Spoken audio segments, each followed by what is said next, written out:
예, 민주당 노웅래 의원 관련 수사 소식을 전했는데요. 이 부분을 여의도와 서초동에서 좀 살펴보겠습니다.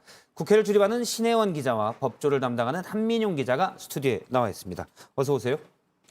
네, 먼저 한민용 기자, 지금 조금 전에 이제 취재가 된 거잖아요. 노웅래 의원 자택에서 수억 원의 현금 다발이 나왔다. 뭐 봉투도 있다 이런데 어떤 얘기인가요? 어제 노웅래 의원 집을 압수수색하면서 장롱에서 수억 원이 쏟아졌다는 내용입니다. 예. 그중에는 회사 이름이 적힌 봉투 안에 들어있던 현금도 있던 걸로 전해지는데요. 그러니까 그 회사가 그 돈을 준 건지, 뭐 돈의 출처, 또 돈의 성격 이런 걸 조사하다 보면 수사가 확대될 가능성도 있어 보입니다. 집에 수억 원의 현금 다발을 놓는 경우는 많진 않지요. 하지만 뭐 노 의원 입장에서 다른 또 주장을 얘기할 수도 있을 것 같긴 하고요. 네, 그래서 저희도 노 의원에게 여기에 대한 입장을 물으려고 수차례 전화를 걸고 또 문자 메시지도 남겨놨는데요. 예. 아직 답은 없습니다. 이 수사를 처음부터 잠깐 좀 보도록 하겠습니다. 현재 검찰이 압수수색할 때 내세웠던 혐의는 이 사업가 박모 씨로부터 6천만 원을 받았다 이건데 이 박모 씨 얘기부터 좀 볼까요?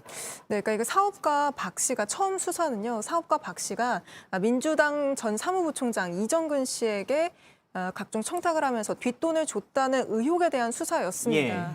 이 박 씨가 좀 예전부터 또 나름 알려진 인물인데요. 아, 그런가요? 예, 2008년도 과거 동아일보 기사를 저희가 좀 준비를 했는데요. 예. 한번 띄워주시면 과거 친노 인사에게 돈을 주겠다고 해서 문재인 전 대통령이 민정수석 비서관일 때 박 대표, 그러니까 이 박 대표가 여기 지금 나오는 사업가 박 씨인데 예. 박 대표를 조심하라고 했다. 이런 인터뷰 기사가 2008년도에도 이미 나온 바 있습니다. 조심하라는 얘기를 듣던 사업가였군요. 그런데 네. 지금 이제 논란이 됐습니다. 예, 그러니까 이렇게 브로커 역할을 좀 하는 사람들이 가장 많이 하는 행동이 뭔지 아십니까? 전 모르죠. 네, 바로 그 녹음입니다. 아, 녹음. 예, 그러니까 박 씨를 잘 아는 사람들에게 좀 물어보니 예. 모든 걸 녹음하는 사람이다 이렇게 말을 합니다. 아, 그러면 이제 통화하는 내용을 다 녹음한다는 말인가요? 그렇죠. 예. 그럼 이제 근데 포렌식 하면 다 나오는 거고요? 그렇죠. 예. 근데 이제 이정근 전 사무부총장도 뭐 크게 다르지 않은 걸로 전해집니다. 근데 검찰이 이 두 사람이 예전부터 써오던 휴대전화기 여러 대를 확보했습니다. 그러니까 그냥 압수수색 나가갖고 가져온 건 아니고 예. 이렇게 숨겨놨던 거를 찾은 건데 숨겨놨다고 하면 숨겨놓은 이유가 있을 테니 예. 이 핸드폰 안에서 누구의 이름이 나올지 또 어떤 내용이 나올지가 주목되는 상황입니다. 예. 앞서 이제 한민용 기자가 이정근 전 사무부총장도 녹음을 주로 많이 한다. 통화 내용을 다 녹음한다라는 거잖아요. 이 이정근 전 사무부총장도 사실 대중에게는 별로 알려지진 않았습니다. 정치인인데 이미 뭐 구속이 됐습니다. 그렇죠. 예. 뭐 소위 우리가 말하는 배지 국회의원은 아니고요. 예. 데려오고 출마를 많이 했었습니다. 네, 저희가 이 선거 포스터를 좀 모아봤는데 예. 2016년부터 22년까지 총선과 지방선거 여러 번 나갔다가 잘 안 됐습니다. 네 번 번이 모두, 나갔네요? 네, 예. 보시는 것처럼 이 민주당의 험지 서초갑에서 출마를 했었습니다. 서초갑은 사실 민주당에겐 어려운 곳이잖아요. 그렇죠. 예. 뭐 정치권에서 험지에 연달아 출마하는 게 사실 쉬운 일은 아닙니다. 그래서 예. 당에서는 꽤 고마운 일이기도 한데요. 그러다 보니까 뭐 당직을 좀 꾸준히 맡긴 거 아니냐 이런 해석도 있고 지난 대선, 지지난 대선 때 선대위에서 역할을 했고 또 지난해 송영길 대표 체제 때는 요직이라고 할 수 있는 사무부총장도 맡았습니다. 그 과정에서 민주당 현역 의원들과 친분을 유지한 것으로 알려졌습니다. 당에서 볼 때는 험지에 계속 나가니까 희생했다라고 네. 하면서 당직을 좀 요직을 많이 주고 그렇죠. 그러다 보니까 많은 의원들과 가까워졌다 이런 네, 얘기군요. 맞습니다. 그런데 이정근 전 총장도 앞서 녹취를 많이 한다고 했는데 이 녹취에 여러 정치인들의 이름이 나왔다. 그래서 공소장에 나왔다. 이런 얘기가 있잖아요. 네, 검찰이 이정근 전 사무부총장을 재판에 넘기면서 공개된 공소장 내용을 보면요. 예. 뭐 송영길 전 대표, 노영민 전 비서실장, 박영선 전 장관 이런 민주당 고위 인사들 이름이 거론이 됩니다. 일단 이름만 다만, 들으면 예. 쟁쟁한 이름들입니다.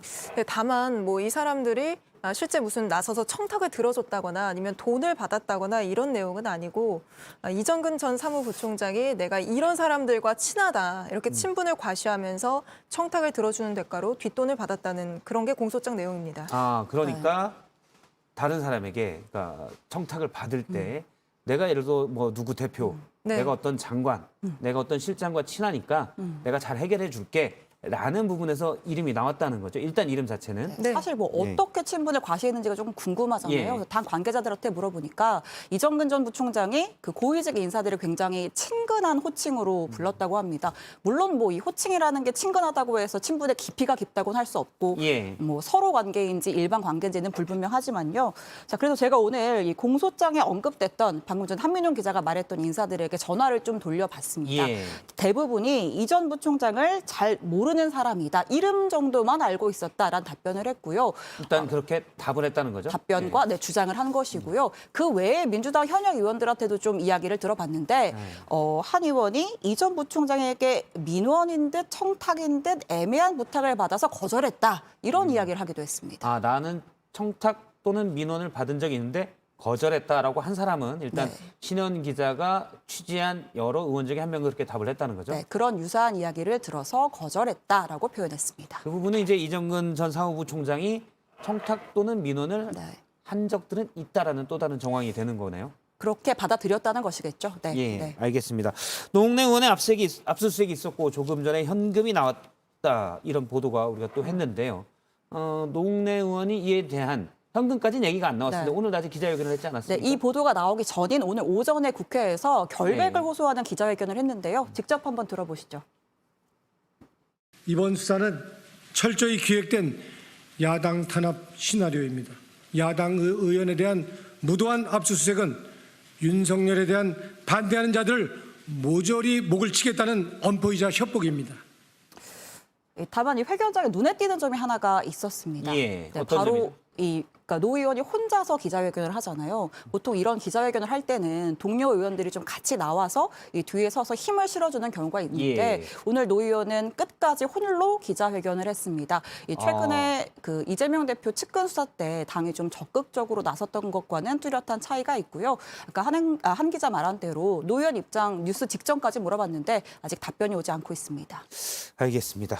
계속 뭐 뉴스가 좀 나올 것 같고요. 이 부분 나중에 또 짚어보도록 하겠습니다. 신혜원 기자, 한민용 기자 수고했습니다.